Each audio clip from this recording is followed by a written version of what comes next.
This is going to be an overview of the Manage Site button. So when you're looking at your site, we have our typical features. We also have more. We have all of these options. So under More, Revision History lets you go back and see any old version of a site. So one time I made a mistake and I saved it. Well, you can just revert with revision history.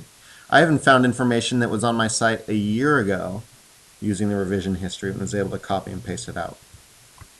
Page settings. Click on that. Show title, show subpage, allow attachments.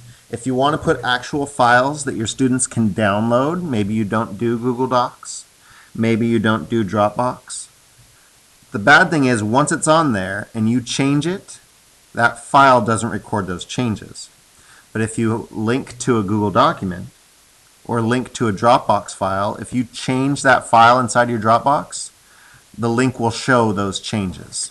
But if you're not there yet, this is a great way to add attachments to your site. And you will see this Add File button. And you can just upload any file, pictures, videos,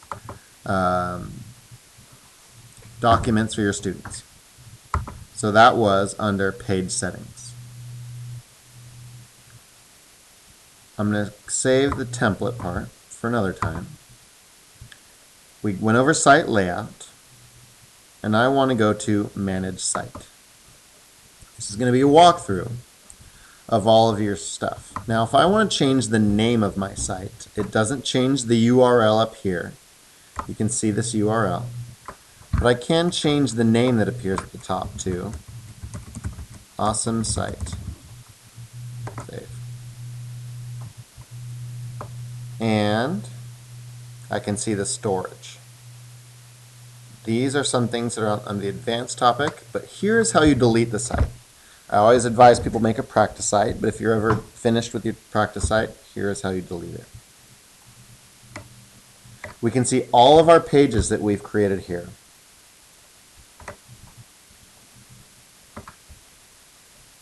Site layout. We've gone over, so they took it away. Themes. If you would like to change the theme of your web page, I want to change it to the green one. Save. That will now be done. Be careful because some themes have different formatting and your stuff might get moved around weird. Colors and fonts. Here's where lots of your design is. You may change the theme from here. You may change the overall background color or image. Now remember, all of these features are to edit the entire page. Page font. Now the header is just the top 1.5 inches where your title is. You can change the background image just on the top 1.5 inches.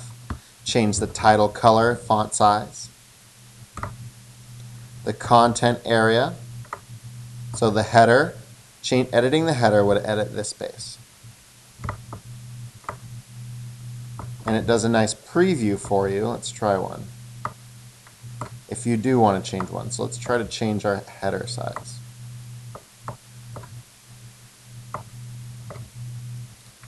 Title color. Custom. Red.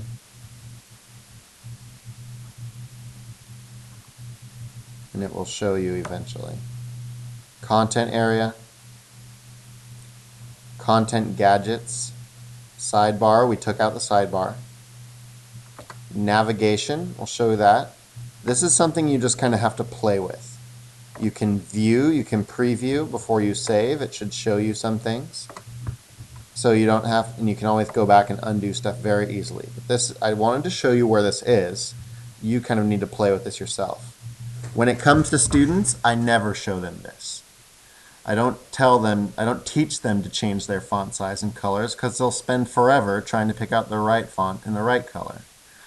I'll let them build their sites. At some point, I will show them where this button is. And on their own time, if they want to cruise around, like I'm suggesting you do, and play with the fonts and the background colors, they can. But it can be very distracting. So I wouldn't play with this until you feel comfortable with all the other features on sites. But this way you know where to find it. It's under Manage Site, fonts and colors.